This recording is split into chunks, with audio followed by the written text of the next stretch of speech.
विधान परिषदेच्या 7 जागांसाठी शिवसेना आग्रही, तडजोड न करण्याची शिवसेनेची भूमिका, सूत्रांची माहिती।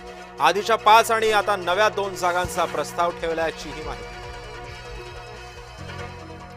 राज्यातल्या 9,86,00,000 मतदारांची पडताळणी करणार, घरोघरी जाऊन मतदारांची तपासणी करणार, मुख्य निवडणूक अधिकारी चोकलिंगम यांची माहिती।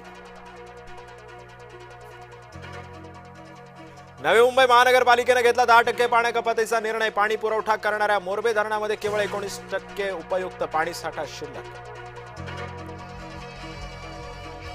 वांद्र्यामधल्या अनधिकृत झोपड्या निष्कासित, पुन्हा अतिक्रमण होऊ नये यासाठी संरक्षण कठडे, तर अतिक्रमणावर प्रशासनाचं बारीक लक्ष। टीसीएस धर्मांतर प्रकरणी पहिल्या गुन्ह्यामध्ये दोषारोप पत्र दाखल, नाशिक रोड न्यायालयामध्ये 1,500 पानांचं दोषारोप पत्र दाखल।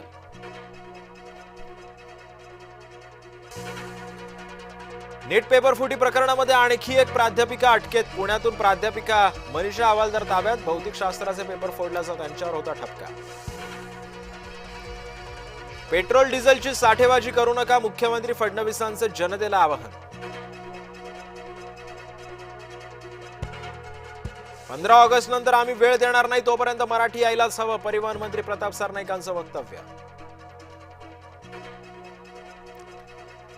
कथित घोटाळा प्रकरणी कॅथ लॅबसाठी 345 कोटी 31 लाखांच्या घोटाळ्याचा आरोप, तानाजी सावंत मनसेच्या निशाण्यात। वांद्रे दगडफेक प्रकरणी आणखी 3 आरोपींना पोलीस कोठडी, एकूण 18 आरोपींना 26 मे पर्यंत असणार पोलीस कोठडी। श्रीरामपुरात घरकुल योजनेमध्ये घोटाळ्याचा आरोप, खऱ्या लाभार्थ्यांना योजनेपासून वंचित ठेवल्याचा आरोप, बेलापूर ग्रामस्थ आक्रमक। पंढरपूरच्या सुस्ते गावामध्ये 2 गटात हाणामारी, राजकीय नेत्यावरील टीका टिप्पणीमुळे शाब्दिक वादाचं रूपांतर राड्यात। साताऱ्यामध्ये युवकांकडून सरन्यायाधीशांच्या वक्तव्याचा निषेध, युथ पॅन्थरकडून झुरळाचा पेहराव करत आंदोलन। रत्नागिरीमध्ये 25 वर्षीय तरुणावर कोयतानं वार, उपचारादरम्यान तरुणाचा मृत्यू, 3 जण ताब्यात। मनोज जरांगेंचा 28 तारखेपर्यंत सरकारला अल्टिमेटम, तर पुन्हा जरांगेंवरती उपोषणाची वेळ येणार नाही, प्रसाद लाडांनी व्यक्त केला विश्वास। जरांगेंनी कुणावर विश्वास ठेवला ते तपासण्याची गरज, ठाकरे गटाचे नेते भास्कर जाधवांचं वक्तव्य।